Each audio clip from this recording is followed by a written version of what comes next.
After hundreds of years of occupation, many generations of people in Britain had grown up surrounded by Roman culture.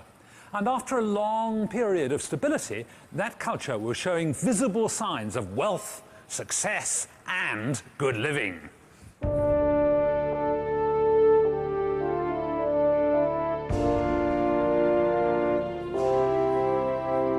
This fabulous mansion, Littlecote House, was built nearly 500 years ago by Sir Edward Darrell. The family must have had some status because one of their relations was a girl called Jane Seymour, and she was courted right here in the 1530s by Henry VIII. Most people think that Tudor mansions like this were the earliest stately homes in Britain.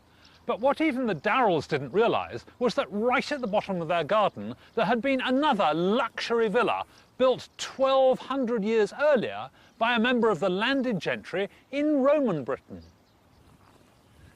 These flint walls show a layout that was typical of the Roman villas that were springing up all over the country in the 2nd and 3rd centuries. What amazes me is that in some respects this place was more advanced technologically than the Tudor mansion next door. We think it may have looked a bit like this. It's obviously a very substantial house, stone built, 2 floors with 3 in the turrets and probably a tiled roof. Now in the roof there would probably be in the servants' quarters and then up here somewhere bedrooms and so on. 1 floor down you can see these are the main reception rooms with wonderful mosaic floors, really beautiful, in at least 3 of the rooms. And the high-tech bit comes underneath those floors. Have a look at this. Here we have the hypercaust, the central heating system, with a furnace here and perhaps here, and then the hot air and the smoke and the fumes being drawn out all the way through all these gaps under the floors and up the vents into the roof. Every villa would have had its wonderful mosaic floors. Unfortunately, the ones in the main house have long gone, but down at the other end of the building, one of these wonderful floors survives. This fabulous mosaic was once the floor of a room that must have been devoted to ceremonials. I reckon the Romans must have come in here to pay tribute to their gods, the gods of good living. Now, the chap in the middle of the circle there is Orpheus, the celebrated poet and musician. And around him there are 4 other deities, including Venus, the goddess of spring and rebirth, and Leda, who represents summer and youth. And look over here. There are in this panel a couple of panthers. Now, they were traditionally Bacchus's companions. Bacchus was the god of wine. And you see between them there is a great flagon of wine overflowing, which suggests that these ceremonies they had involved a lot of feasting and probably drinking. I wish I'd been here, actually. Mosaics were the standard floor covering for the wealthy. At Fishbourne Palace, one of the most sumptuous residences in Europe, there was room after room of them, each with a different pattern, and some laid one on top of the other, like covering old lino with new. The most important design was usually in the middle of the room. We think this was the dining room. And you see here is Cupid riding on a dolphin carrying a toasting fork. And the mosaicist would work out from here towards the borders, and he'd probably leave his minions to do the less important bits, because if there were mistakes out there, they'd all get covered up by the furniture.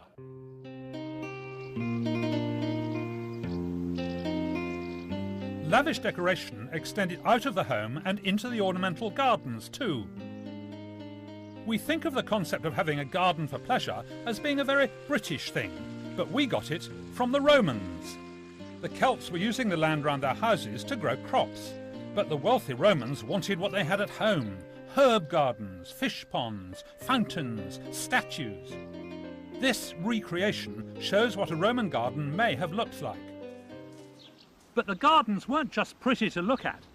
The Romans introduced to Britain a whole pantry full of herbs, vegetables and fruit. Look at this. Turnips, for example. Apples and pears, amazingly, brought to this country by the Romans. Celery, carrots, asparagus, and above all, grapes. The Romans loved their wine. They tried to grow grapes practically wherever they went, and there's evidence of vineyards as far north as Lincoln.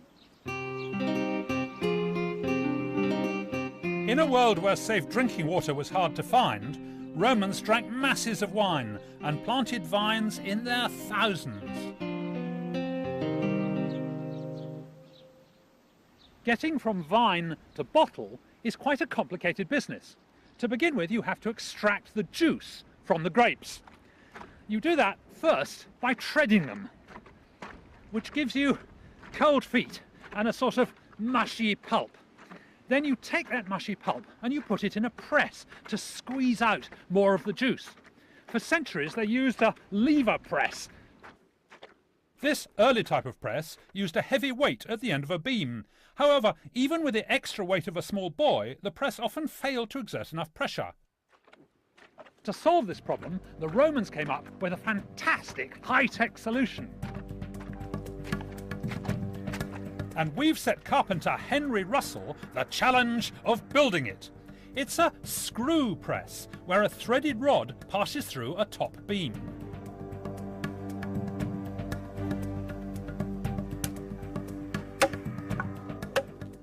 To tackle the construction, Henry's roped in his twin brother John.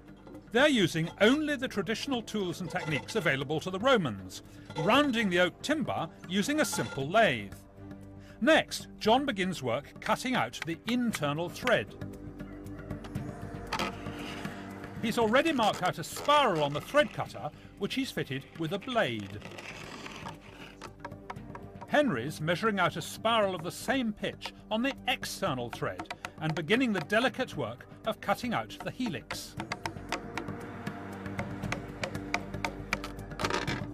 The screw press is a fine bit of engineering, but its value is far greater than the Romans ever realised at the time. What they had unwittingly invented was the nut and bolt. So, here's the internal thread. The question is, will the screw fit? If the fit's not snug enough, the press won't work. Ah! Fantastic. That's really neat. It was the Greeks who invented the screw in about the 5th century BC, but it took an unknown Roman to realise the screw's ability to exert pressure. Put the braces in next. Soon, both the Greeks and the Romans were using it to press the juice from olives and grapes, and it was also used to press water from clothes. Lovely. Right. And there we go. Lovely. Yeah, the next thing is to assemble the basket and the Right. press plate.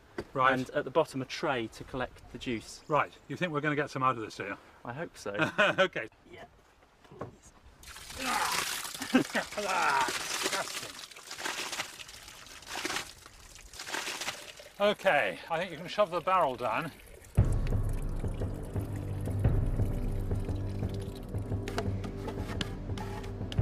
The windlass arms are slotted into position.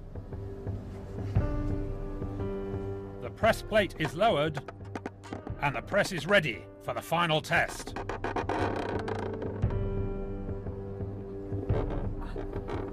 It's pressing. It certainly is. It's complaining a lot, isn't it? You bothered about going sideways?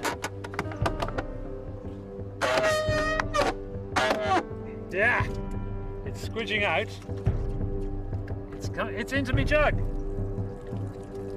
Look, it's filling up with delicious nectar. Well, it's not quite wine yet, and it looks pretty horrible. Maybe there's some tar come off that barrel, but we've certainly got grape juice coming out. That's great. Probably more than anything else, what symbolised good living for the Romans was bathing. It wasn't just about washing, it was more a way of life. In bathhouses, they could meet friends, do business, exchange gossip, and of course, relax. This is the Great Pool at the bathing complex at Bath, or Aqua Sulis, as the Romans called it. Here, the Romans took bathing to the heights of luxury and sophistication. They took advantage of an existing natural hot spring, which was already a Celtic shrine, and converted it into a suite of baths with various different functions. These are the remains of a hot, steamy room, rather like a Turkish bath. And this is what's left of a hot, dry room, rather like a modern sauna. It's not surprising that the place where the water actually gushed out of the ground was regarded as a sacred place.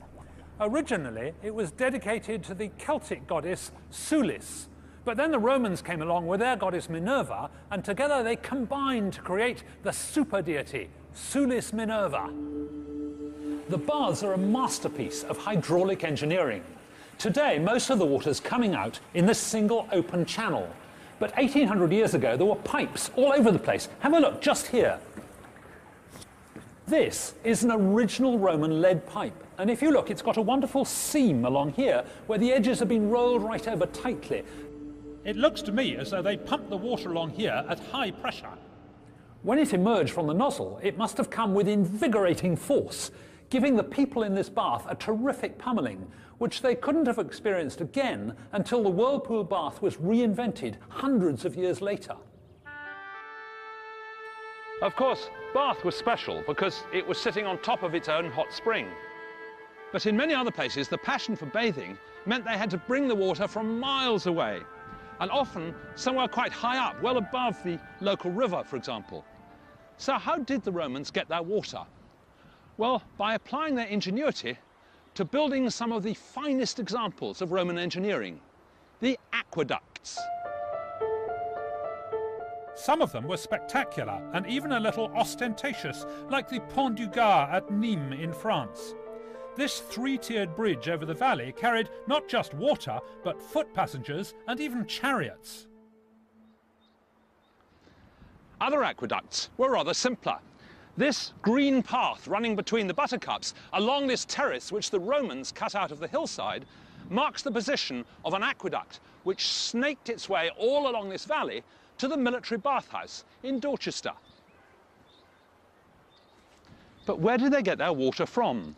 Well, the nearest source was the River Frome, but that was much too low down to be any use. What they needed was a good supply of clean water well above the level of the camp. And what they eventually found was a stream 9 miles away. But the stream was only 10 metres higher than the camp at Dorchester, so their aqueduct had to follow the contours of the hill at a very shallow gradient. Archaeological evidence shows that the aqueduct was constructed of timber-lined channels dug into the hillside and covered over with removable lids topped by turf. It's been estimated that it could have supplied about 13 million gallons a day, more than enough to run several bathhouses and public fountains. This bathhouse is an exact copy of one at Chester's, a fort on Hadrian's Wall. It's the best preserved military bathhouse in Britain, and it was lavishly equipped. It follows the standard Roman system of cold, warm and hot rooms. And back at Wallsend, they've gone the whole hog with the furnace. But how did this extraordinary system work? Well, it's all down to that legendary Roman hypocaust. Right next to the hot room was a great big furnace, and the job of the slaves was to keep this furnace stoked up and blazing furiously. Now, the point of this fire was really twofold. First of all, it heated the water in a great big boiler on top, and that heated up the bath. But also, perhaps more important, if you look in the back there, you can see there's a long tunnel going away. That's where the smoke and the hot air go, and it goes into the hypocaust. And if you look very carefully on the left, you can just see the pili, the columns that are holding up the floor, and that's where all this heat is going to go. The hypocaust in this building is fully functional, but they've also built a separate section cut away so you can see how it works. And if you look down, you can see all the piles here, and you can see the flues where the hot air and smoke were drawn up the walls. So all the walls and the floor are wonderfully warm.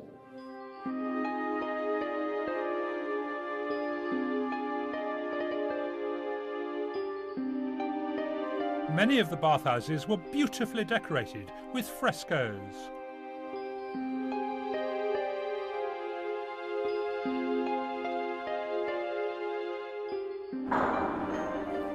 Oh, this has to be the frigidarium, the cold plunge pool. They probably would have started in here with a brief dip. Well, I love the fish, but I'm not quite sure about the water. Oh, you wouldn't want to spend too long in there. Heated rooms led off cold ones, some with floors so hot you couldn't walk on them. And from there, there'd be a whole range of steam rooms, Turkish baths and saunas. Of course, one of the things you'd want to do in a bathhouse is get clean. But to get clean, the Romans didn't use soap. Instead, they used olive oil. And what they would do is to pour it on their skin, just like this, just a little bit, and then rub it in so it would mix with all the sweat. They've got a nice sweat up now. And then they would take this thing, which is called a strigo, a metal scraper, and they would scrape it off like this. And what comes off is a mixture of all the olive oil and all the dirt that's been pushed out of the pores by the sweat. Now this gloop, if it came from athletes and gladiators, was highly prized by ladies who used to collect it and make it into a face pack to collect all that youth and vigour.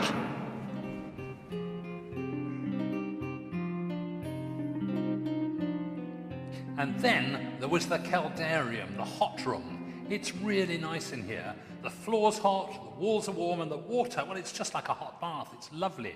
Imagine quite a lot of people in here all having a great time together. You could gamble, you could play board games with your friends. There were snacks like oysters and wine.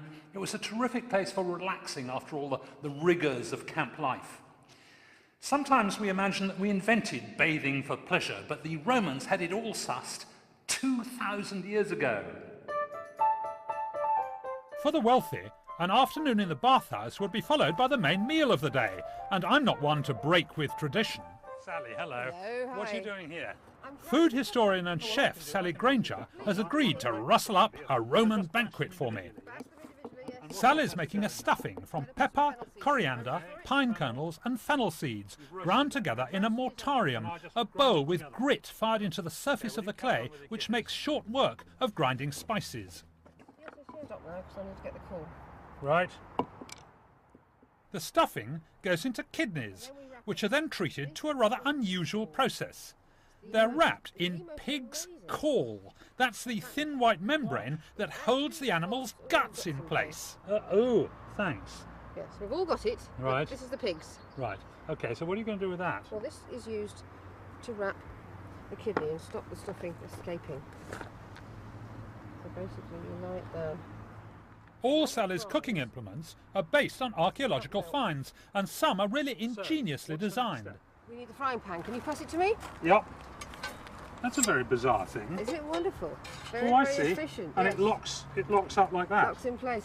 Almost certainly army issue. Ah, now on the Light it fire. On the fire, please. Right. A little bit of olive oil, Right. and then we fry off our kidney. You don't need to get it too hot first. I imagine it'll get hot extremely quickly. Will it? I can feel the heat off this fire. Gas mark 5. 20 minutes. 20 minutes or so, it'll No be cooked problem. through. Right, one whole salmon. I'm now going to stuff it with some bay leaves. And on to the To next be course. conveniently positioned Fish behind me. or meat would have been the main feature of the Roman banquet. They had no potatoes, no rice, no pasta, and they hadn't yet invented the pizza. Wrap. So this salmon is like a second course. It's the main course, yes, yes. The Right. Romans actually had 3 courses, just as we do. In fact, I think they probably invented it. Right, it's 3-course meal. 3 So courses. what about the Celts? What did they have? Well, I suppose technically they had one pot cookery. They had a cauldron or they had a spit. And so you had whatever you had and you put it in your pot. And it was bean and grain and meat and vegetable. Sort of Scotch Stew. broth, basically. Pottage. One of the distinctive features of Roman cuisine was the number of different flavours they used. And that just goes straight in, does it? You want This to break pudding the is made from pears cooked in red wine with raisins and eggs. And there's another, more surprising ingredient. What's that? This is the Roman fish sauce. Fish sauce to the pudding? Yes, it's like adding salt. It works very well, don't worry. sure? I promise you. How do you know they had fish sauce? There is a recipe text that has survived from the ancient world. A Roman cookbook? Roman cookbook, yes. It's attributed to a man called Apicius, who was a gourmet. And it has food from all manner of different types of food, mainly wealthy, very spicy, 450 recipes. Actually works wonderfully with fish sauce. I know it's strange. Okay, fish custard. I can't wait. No, you'll like it, I promise. An hour later, and dinner is served in true Roman style in the outdoor dining room. Ah, wow, that looks terrific. Now, what do we start with? Start with our stuffed kidneys. Okay, So I'm going to cut you a piece. You tell me what you think. lovely. Now, I don't have a knife and fork, do I? No, the Romans would eat with their fingers. With the fingers? They did not have forks. Okay, no forks? No forks at all. Right. Teaspoons, yes, but not forks.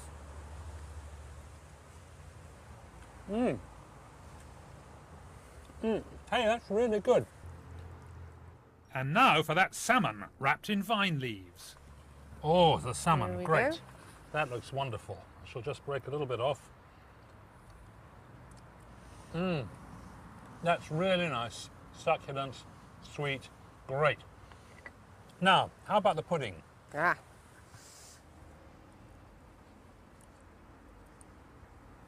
Now, this is the custard with fish sauce, which I'm a bit dubious about.